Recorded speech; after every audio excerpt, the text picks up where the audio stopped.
Hi, welcome to the Empowerment Equation. Today, we're talking to Shelley Chand. As the owner of her own spiritual practitioner business and a certified realignment practitioner, Shelley has used the Akashic Records to raise her own vibration and accelerate her spiritual awakening. And now she helps others do the same. She's worked with souls from more than 30 different countries and all walks of life.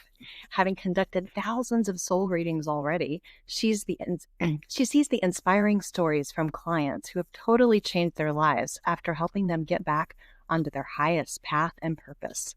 Shelley just wants more and more people to be able to access their own Akashic records so they can overcome their negative patterns, live in alignment, and reach that ultimate goal of enlightenment that so many of us feel called to achieve. Welcome, Shelley. Thanks, lady. Thank you for joining us today. What a beautiful, beautiful welcome. Oh, thank you. Yeah, I want to tell everybody how I first met you. I heard about the Akashic Records in one of the classes I was in at a yoga studio I had joined, and I literally just Googled Akashic Records reading, and you came up, and I read your lovely website, and I thought, this is who I need to talk to. And so I remember reaching out and making an appointment, and we had a 2-hour session, and I felt like it was really amazing because in that session, I heard things that I had not come across before, like my starseed origins and the numerical system that you use to help you see where you are on the path to awakening, total enlightenment, ascending. Yeah. And, I remember after that, I was a little, I wanted to be closer than I thought I was on that numerical system. And I remember you telling me, possible to do that in one lifetime. And I said, but how? And you said that one of your clients had done it, but she had completely upended her life. And I thought, well, that's never going to happen. And you're like, no, that's cool.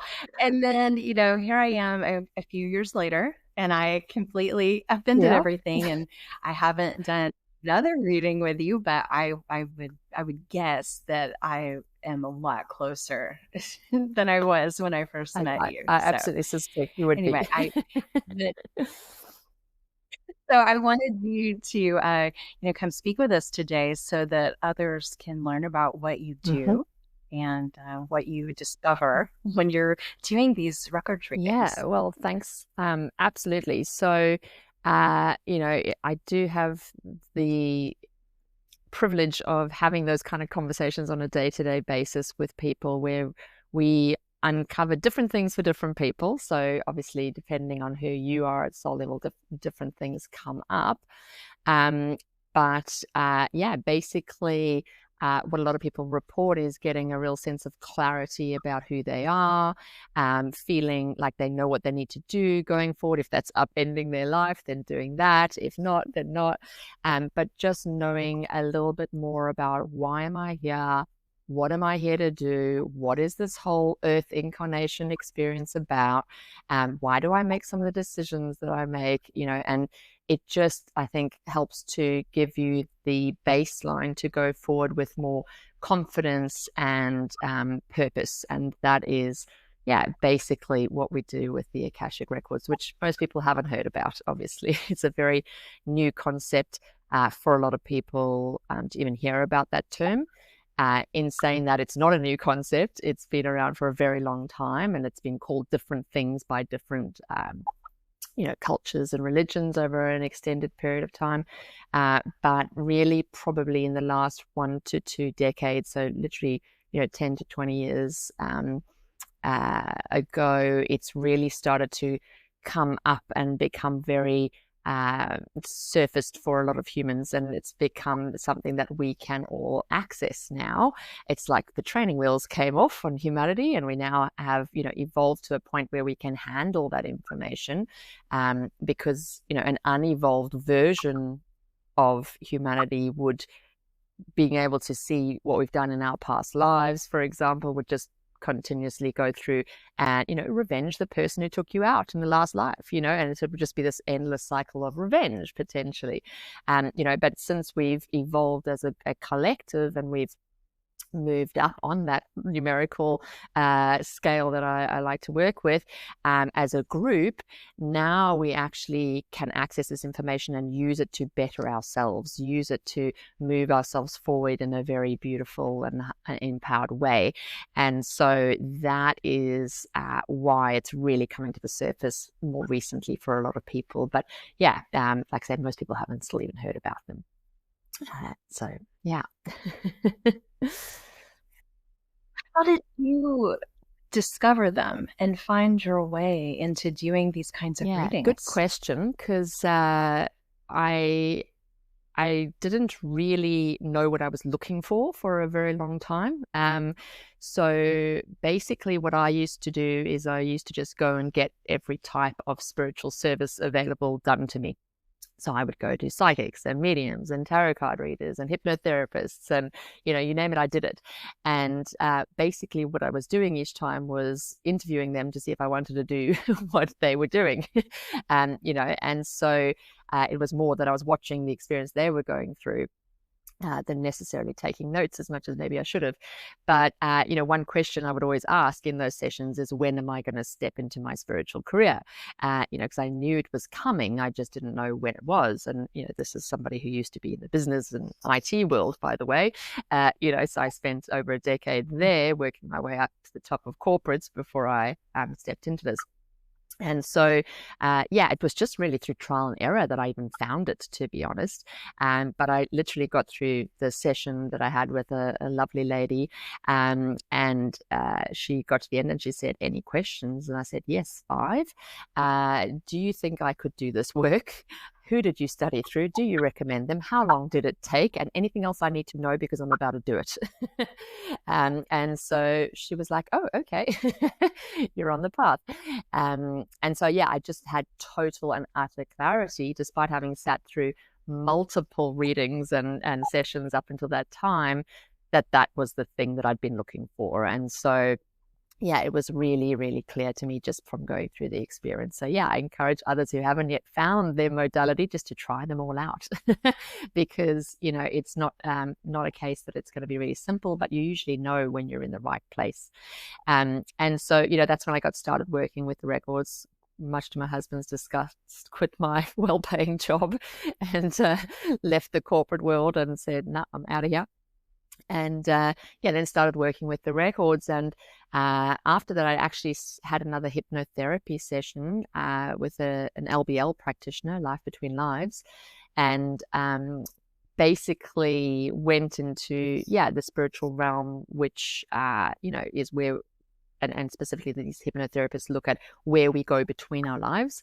And basically found that I have an eternal job or role with the Akashic Records, not just in this lifetime, because we discovered in that hypnotherapy session that I'm one of the guardians of the records. So I do actually look after them on a more eternal basis as well. And so, it was really, really interesting to see that as well, because it made sense as to, whilst everybody can access the Akashic Records, I just had this really deep connection with them straight away. And so, when I got that information, it just all kind of came together and it made sense of, this is what I'm here to do for the remainder of this incarnation. So, Beautiful. I have a quick question. So, you mentioned you were in a corporate job making good money, so it wasn't a money situation. So, what was the catalyst? What was the spark that was it just not satisfaction? Yeah. Well, so basically, it looked like I was actually sitting on my scale at the exact spot, and the scale, by the way, measures how old is our soul, and so really how conscious or how enlightened we are.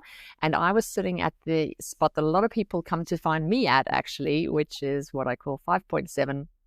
Now, 5.7 is basically the point where we feel like we have ticked all of the boxes that define success. So, on a human level. So it's things like, we've found the job that we want and we're making decent money, we've got the partner, the house, the kids, the dog, whatever, all these things that we're told that we need to get in order, the car, that we need to get in order to define, yes, you've ticked the box, you are a successful human being, you can hold your head high, right? Which is utter nonsense, obviously. But there's at 5.7, there's this extra box that comes in for people, and it's called the purpose box. And what starts to become, very evident to us is that it's not ticked. And so we start to feel this real craving or this need to now go out and find that thing that's going to make us feel like we're adding value to the world, we're giving back, we're being of service, we're still doing something we love and that makes money. It doesn't mean you've got to, give up your day job and go and, live in the forest and stop wearing shoes. We can still do things. And by the way, that's fine if that's what people do, but we still need people to be, working in organizations that deliver toilet paper. So, and groceries. So that's not everybody's path, and that's okay. But that calling to go and do something that is of higher service comes in at 5.7. And that's exactly what happened to me. And so whilst everything was going swimmingly, I had this need to do something that was going to be more fulfilling for me on a purpose level. So giving back was very much aligned with who I am at soul level. And so I've got a great need to help others to really be in their highest power. And that is what the records presented for me at that time. So how high does the scale go if you come in at 5.7 seeking your purpose? Yes. Like, where is ascension? Good question. And let me just explain the scale as well, because I know I kind of jumped in there. So basically what I'm measuring here is where our soul is vibrating within the different dimensions that we have available to us. And so this is what really gives us that understanding of how old is your soul, how conscious, somebody is. A lot of people think that measurement is going to land somewhere in the third dimension because we exist here in the physical 3D earth plane.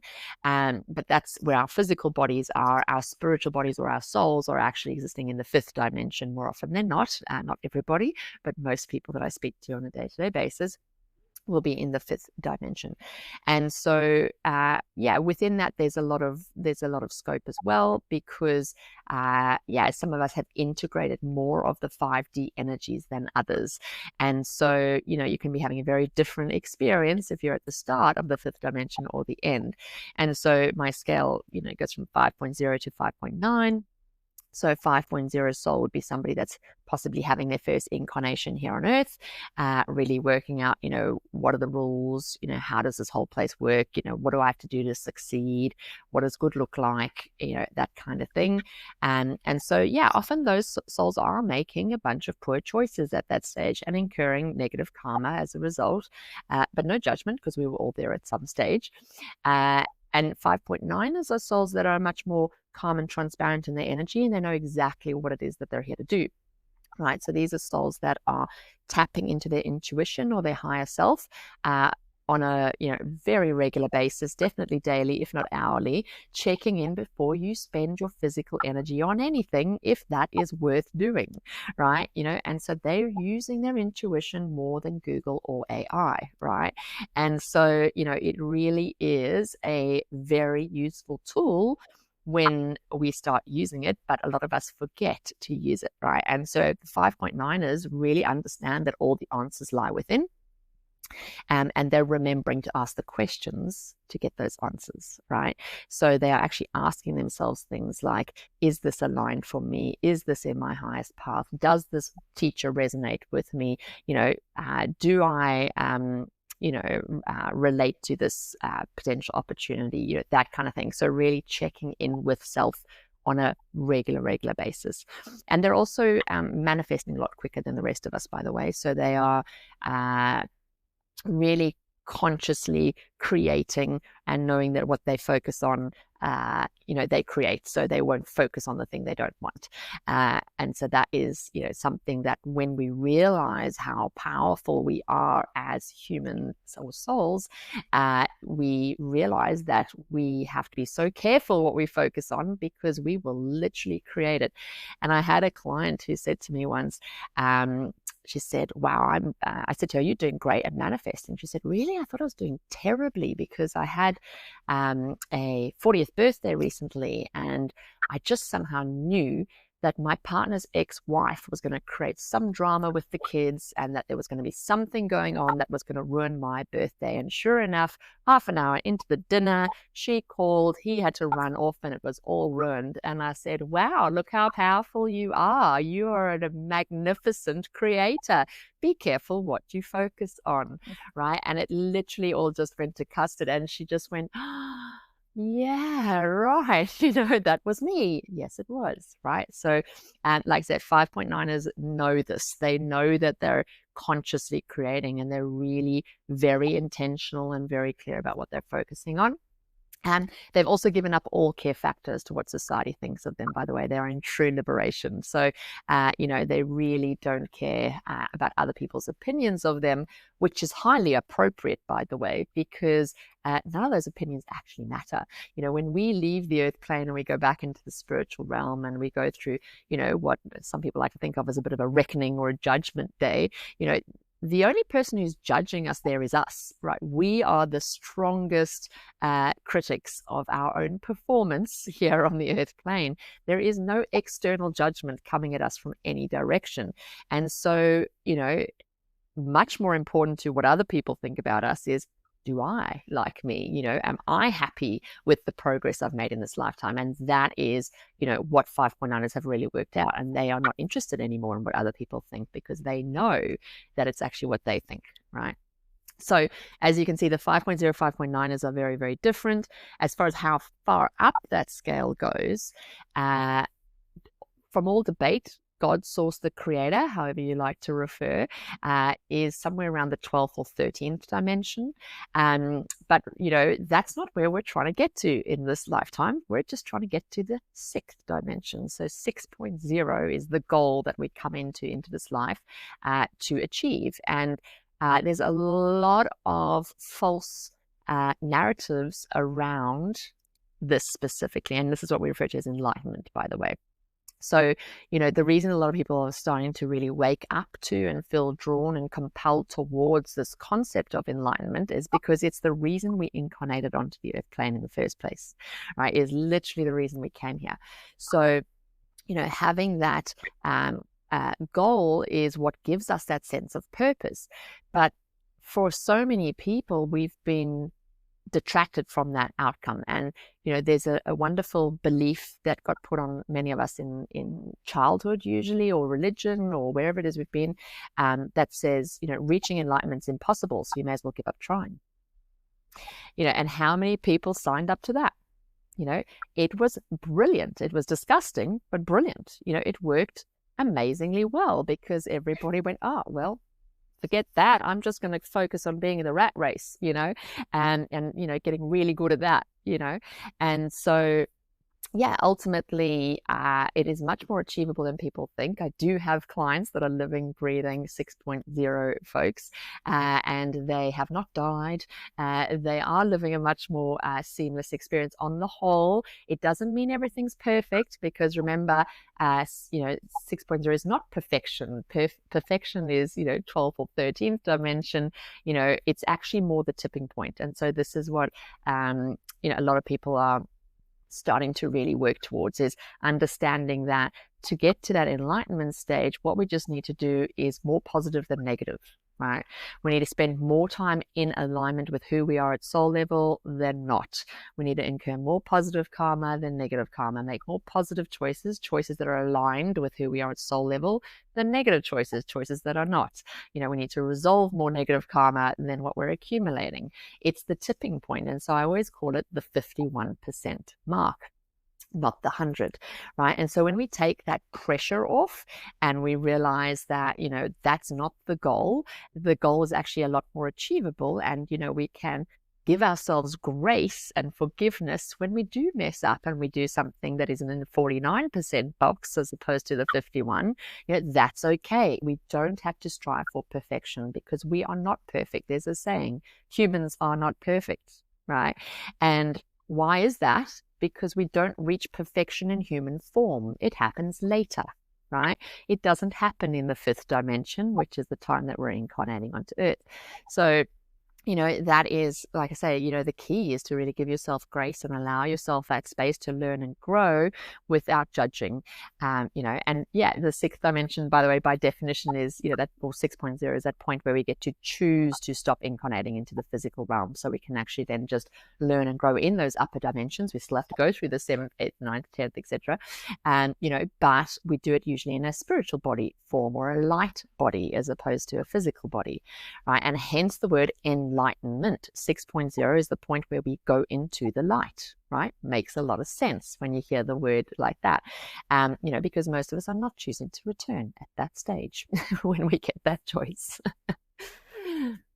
I want to be a 6. I'm done. I'm not coming back.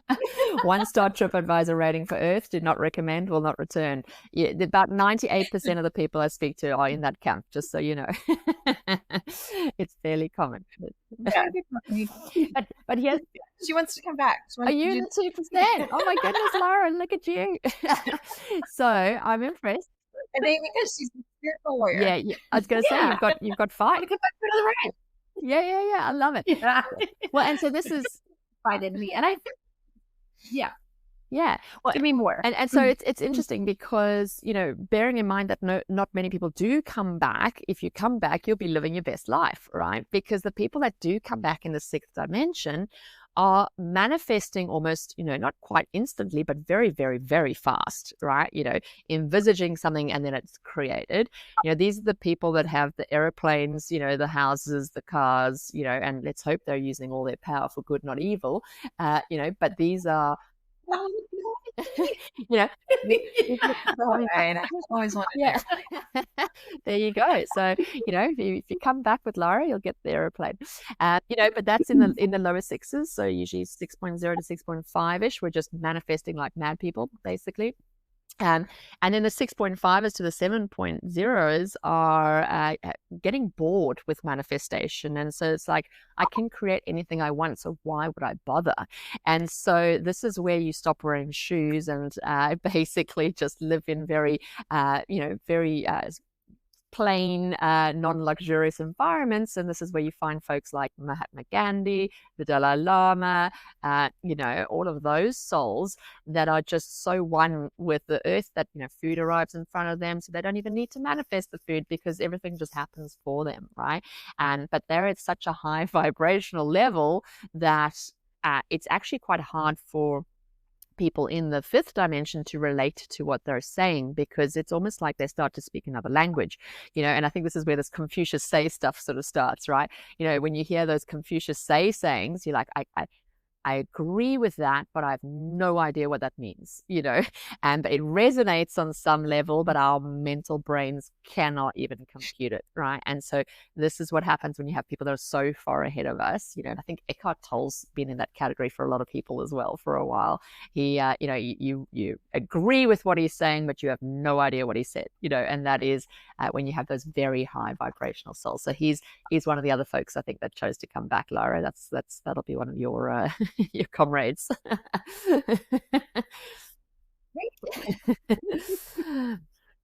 So yeah.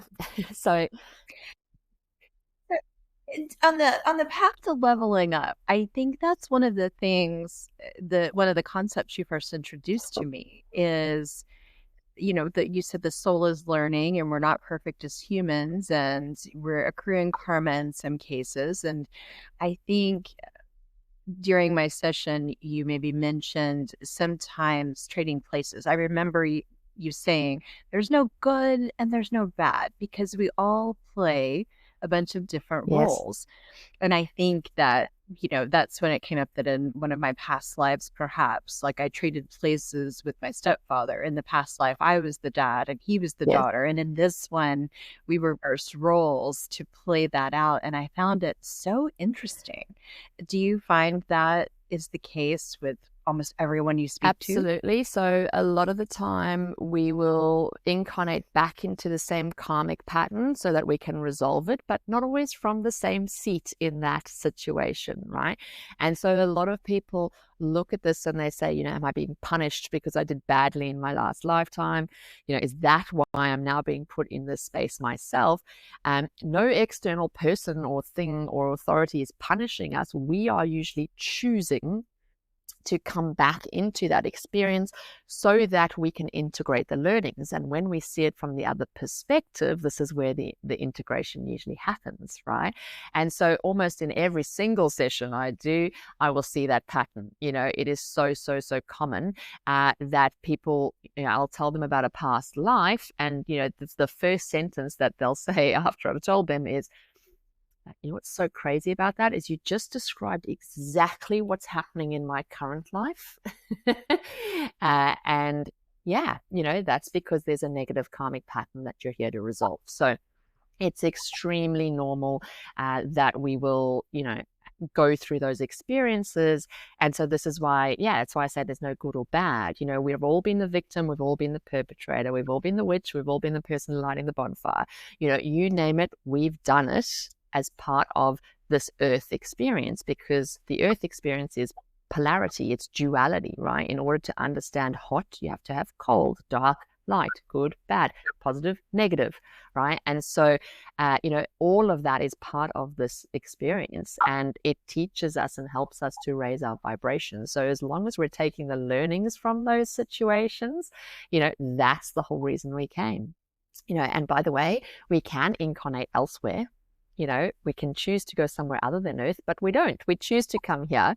And the reason we choose to come here is it's one of the fastest learning curves, right? It is the absolute, fast track to enlightenment.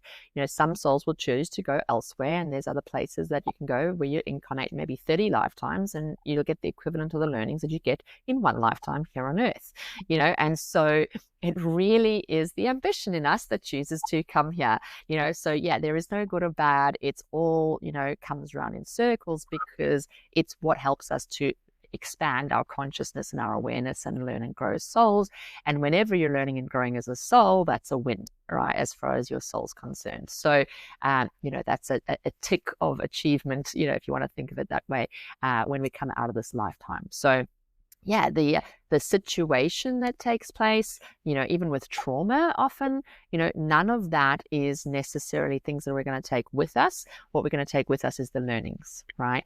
And so as we exit this life, and so that is the absolutely vital part to get from all of those experiences. So it's really a stepping out of, why is this happening to me, and stepping into, what am I learning from this? What am I going to change in future as a result of this experience, right?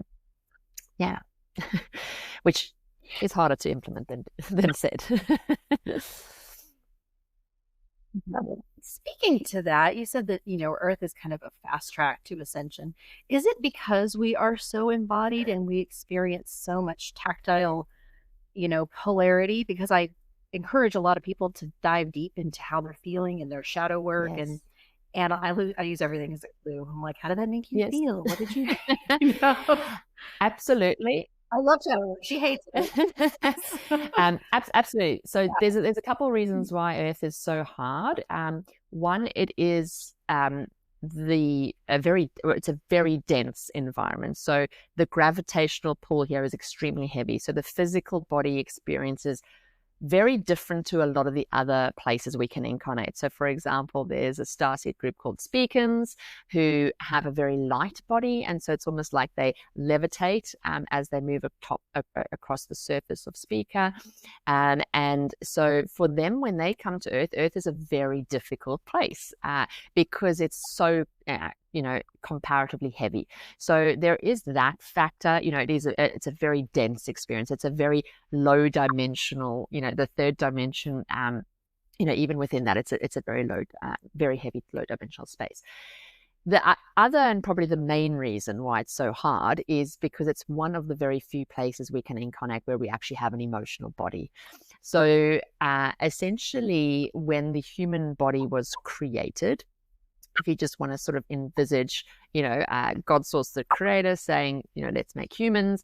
And then there was a bunch of souls called the blueprinters who basically donned their little white science lab coats and now had to figure out, how do you get, a soul into a physical body at birth? How does it exit at death? How does a skin heal when you get a scratch and you're bleeding? How do you, grow? How does breast milk work? All of this stuff, they had to basically integrate the entire experience. And so, really, intricate process that took place there. But ultimately, what happened during that process is they were concentrating on taking a spiritual body or a soul and integrating it into the physical human body, and the mental body or the brain neurons were the connection point between the two. So they were there working on getting those brain neurons to talk to each other. And so when you have a thought, lift hand, your hand then goes up. That was what they were doing. But through that whole process, there was a byproduct of the experiment which came about, which was the emotional body. And so that was not something that they ever anticipated as being part of, the outcome. And so it is one of the few places we can incarnate now where we have an emotional body. And because we've been in other experiences in a physical, mental, and spiritual body, we've kind of got that down pat.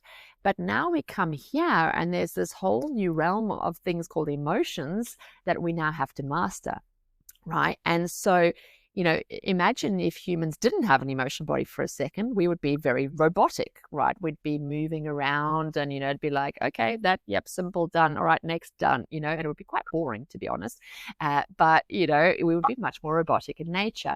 Emotions is what brings the color and the life to all of it, right? Because, you get to experience all the positive emotions and the negative emotions, dualistic environment, but we get to experience more joy and passion and happiness and fulfillment and that kind of stuff. So because we have to master how to work with that emotional body here on earth, whereas we're almost like toddlers when it comes to knowing how to do that when we arrive, it's a big jump for us. And so when we really master our emotions, this is very intricately linked with getting to 6.0 or enlightenment, because it is such a huge task in that challenge getting there.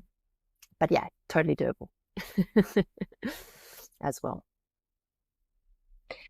So you see the 6.0 people, and you talk about mastering emotions. It's not that they're not feeling all of their emotions, right? I mean, what does mastery look like in a 6.0 Good person? Good question. So I had a client, it was yesterday or the day before, who is a 6.0, and she was talking about the fact that she was driving along in her car with her 4-year-old and basically just had this eruption of anger coming up within her. And the way that she responded to that was, she said, can you just put your fingers in your ears for a sec? Mummy needs to shout out some anger. And so she did in the car, and then she felt much better. And, she didn't sit there and go, why am I getting angry? Where is it coming from? How am I, and then maybe, or even worse, projecting it onto the child, which is what a lot of people would do. She was just like, oh, this is coming up. I can see there was something I was, needed to look at that I just did. And I'm going to release it, screamed it out, and moved on and went on with her day. And she said she felt instantly better afterwards. And so, our emotions really do show us what's working for us and what's not. So it really does help us to see what's working for us in our day-to-day experience. But once we've learned that lesson, then to release it is also vitally important, and this is where Greek restaurants where you can throw plates is such a great, outlet for a lot of people, or climbing to, the top of a mountain and screaming off the mountaintop, or going to the gym and punching a punching bag if it's anger, This is why we feel so good when we have a good cry, when we feel sad. That's the release, right? So the release is vital, but let's have a look also at what, the emotion is showing us, because it is also, very important that we do action what it's being showing us first. And so, basically when we're getting positive emotions, if you look at exactly what you were doing in your physical 3D human experience just before that emotion came up, you will see that was something you really works for you, and you need to do more of it. And when we're getting negative emotions, again, if you have a look at exactly what you were doing in your physical 3D experience as that emotion came up, that is something you should do less of, right? And so it really is the way our soul communicates with our human or our spiritual body, sends an email to our physical body, if you want to think of it that way, is it's showing you what's working for you and what's not. So basically when you saying things like, every time I catch up with that person, I feel drained, or every time I go to this place, I get really frustrated, or every time I watch TV, I cry, those are things you need to stop doing. They're not serving you. They're not in your highest good. They're soliciting a negative emotion, right? And if you say things like, I love walking on the beach barefoot, or spending time with my dog, or being alone, these are things that are then highly aligned for you. Do more of them. Give yourself permission to do more of that, right? And ultimately, your emotions are just helping you to get in alignment with who you are at soul level. It's showing you what's working, what's not. So when we actually listen to it, we do get onto our highest path. We do get into alignment and on that track to enlightenment as well. But we have to give ourselves permission to do that, which is usually the biggest barrier in the way. So listening to the emotion, but then also releasing the emotion. So vital, right? Very, very important for us to do that. And when you do that, that's how you master your emotions. Thank you for that explanation. Yes. So it sounds like the important point is don't bury them. Correct. And so that's, there's a lot of different ways to not master the emotions. Some people will ignore them, or try and ignore them, I should say. It doesn't work, or bury them, or project them onto others. Over time we work out that none of that works. We actually just have to look at what it's showing us and release it. And when we do that, like I said, it's very quick. It's a 5-second exercise in the car screaming with your 4-year-old.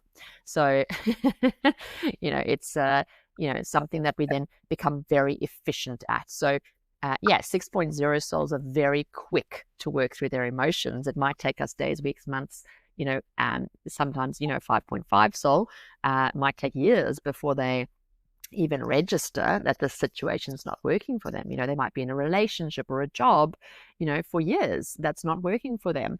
Whereas a 6.0 soul is very unlikely to get in that situation in the first place, because even if they were having an interview or going on a first date, they would know straight away, that, something doesn't feel right. And they would listen to that. They wouldn't override it, right? And so, they probably wouldn't even get into those situations in the first place. But even if they did, they'd be there for a few seconds and they'd be out. They'd say, oh, sorry, made a big mistake. Day one, I'm quitting, that kind of thing. Whereas, like I say, it takes us a lot longer. So in the lower parts of the fifth dimension. So we really do get very efficient with how we work through that, and we honor it as well. We don't disregard it. We listen to it. We know that it's such a vital, honest and truthful source of information that we don't ever overlook it anymore. And that's a big part of it as well. Right. Do you find that some of your clients that come in the lower dimension frequencies actually have more physical ailments because of suppressing some of those emotions and not mastering them yet?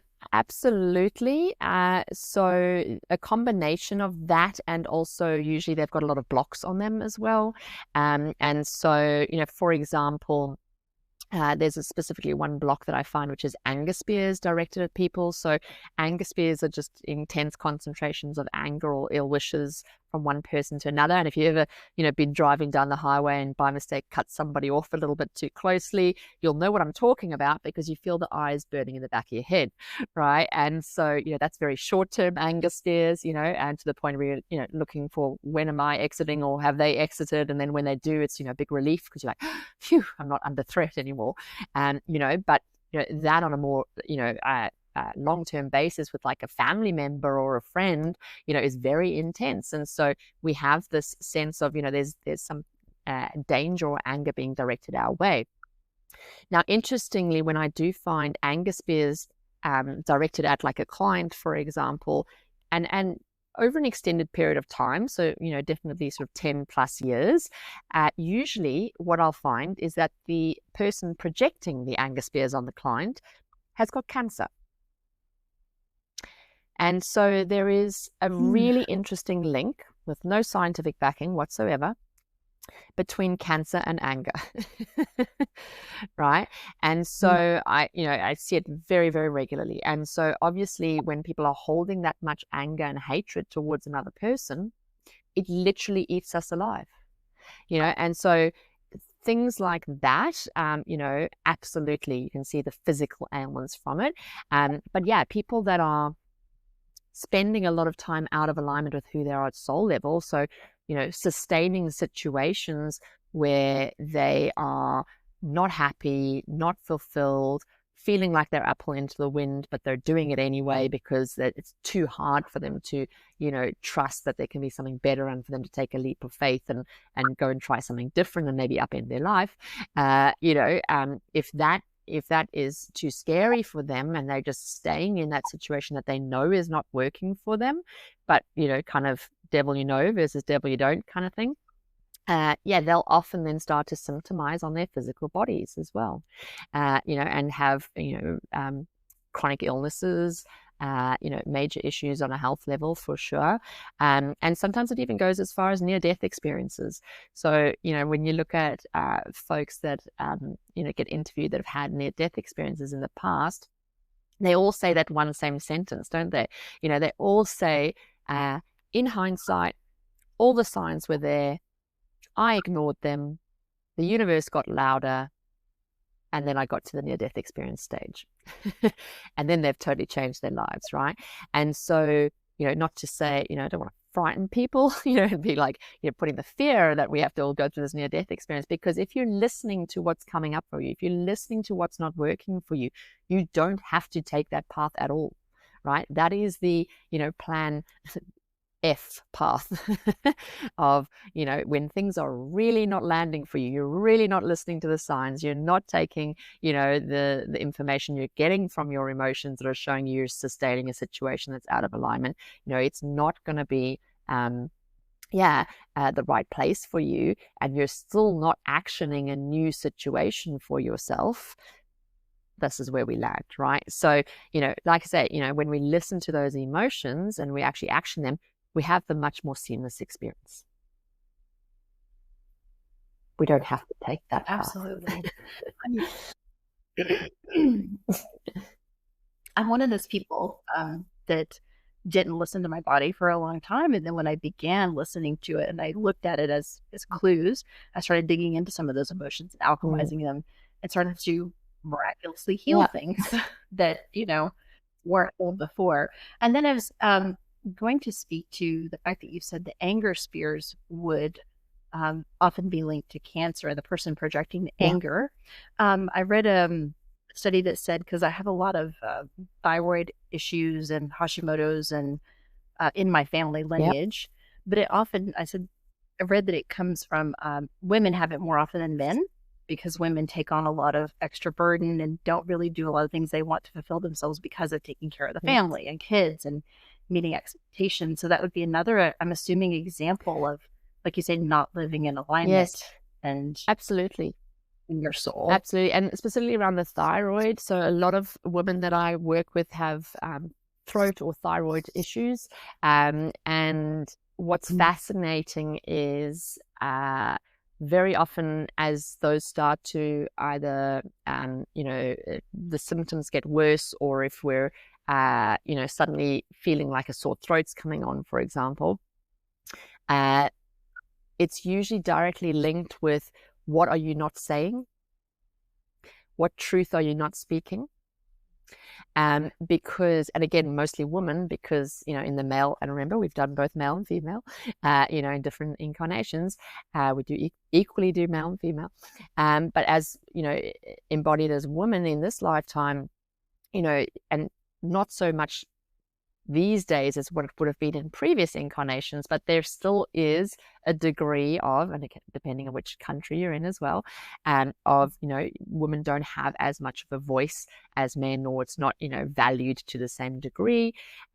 Again, I'm acknowledging it's improved, a thousandfold from previous lifetimes, but there are still women that feel that they can't speak their truth. And so these are the women that will often have all sorts of throat issues, because it's like it's literally blocking the truth that they have in their heart from coming out through the communication device, which is the mouth, right? And so it's almost like it's there in the way. And yeah, like I said, when we actually start speaking our truth, it's amazing how what felt like a sore throat coming on totally disappears. Or like I said. So if you had a client like that, what would you recommend they do if you saw that in their Akashic? So it depends for different people. So it also depends on who they are at soul level, right? Because if you had like a divine truth soul who's all about speaking the truth, that is going to be catastrophic for them, right? That is going to be, really, really massive. Whereas if you had another soul that, maybe like a divine wisdom soul that's, actually speaks a lot less and is much more of a listener and takes everything in, that is not going to impede them that much, because they're not here to speak their truth, right? So it really differs on who individuals are at soul level. And so, yeah, one block, like, Angus Spears or whatever, can look very different on one person to the next, depending on who they are. But yeah, often what we'll do is we will take a multi-pronged approach to it. But, yes, we clear it away on an energetic level, and people help with that in the process of allowing that to occur. But we also do make sure that we start to take action in alignment with the right path, the thing that we know we need to do. Right. And it's usually the opposite of the thing that got us there in the first place, by the way. So, whatever the block that's coming up is it's usually the opposite of what we need to do. And so when we literally just do the opposite, it's amazing how often that'll then fix it.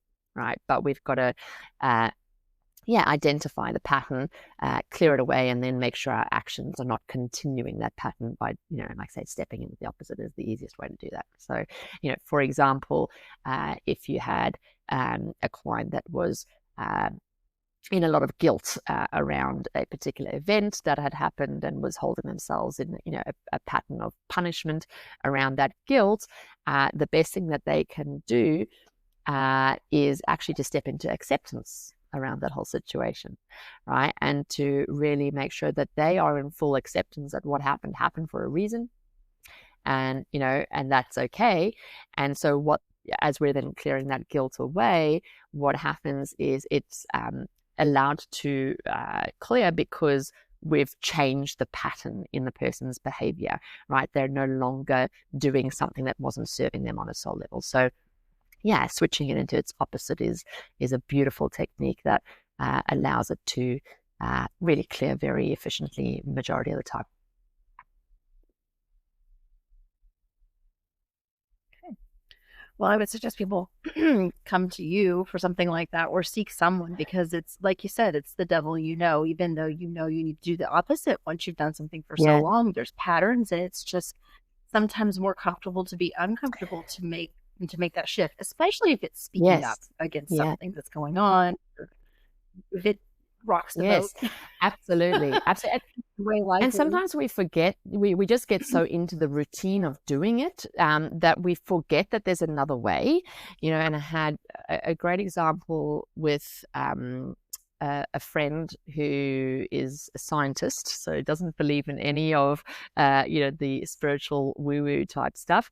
And she revealed to me one day that her daughter, who must have been about 9 or 10 at that stage, she said to me, oh yeah, she wakes up 30 times a night sleepwalking and has done. She said the newborn phase was easy for us in comparison. And I just said, what? Say it again. You've been getting up 30 times a night for the last 9 years, since 7 years, since she could walk every night. And she said, oh, we've tried it. We've tried everything. Nothing's worked. And so I said, please let me help. And so basically I went in and looked in her Akashic Records, and she had some past life stuff that was really disrupting her sleep and making her very active in her sleep. We cleared it away. And I said to the mum, I said, don't expect it to be instant because it's been there for a while, but what you should start to notice is an improvement over time. And this was all led by the fact that the daughter was just starting at a new school and about to go on school camp, and she was worried that she was going to be mortified from a reputation point of view if the other kids worked out that she was sleepwalking at night. And so it was the only reason she even brought it up with me at that stage was about the school camp, which I think was about a month away. And so I said, look, you should be good by the school camp. And so we cleared it away. And I saw her about 2 weeks later, and she said there's been, a couple of nights, but definitely improving. And by the school camp, she was absolutely fine. No sleepwalking. And the next time I saw the mum, she had tears in her eyes, and she just said, I don't even know what you did, but I'm so forever grateful. I don't even know how to say thank you. And I'm like, I'm happy that you're sleeping at night, because that was traumatic for me to hear. I don't even know how you're, doing that, but because they'd gotten in the habit, every night she stands up, she goes and, directs it back to bed, puts it back to bed, wakes up. She said now she just wakes up a lot at night because she's so used to it. And I said, please don't suffer through that. Why have you not asked for help? And I think her whole scientific kind of mind was blown. She still says to me every time I see her, she says, I have no idea what you did. I no idea, but you've rocked my world in my belief system, just so you know. I said, that's fine, I'm just glad you're sleeping. So yeah, it can really get into patterns for a lot of people that we don't even think, okay, there must be an easier way, and there is always help. So please ask for help. Don't just assume, that you've got to suffer through anything. This experience is not about suffering. We're not supposed to suffer through anything. It's supposed to be joyful and creative and fun, and where we get to exert our free will. That's what the Earth plan's about. So yeah, really, really important to not compromise on that front, please, anybody, ever.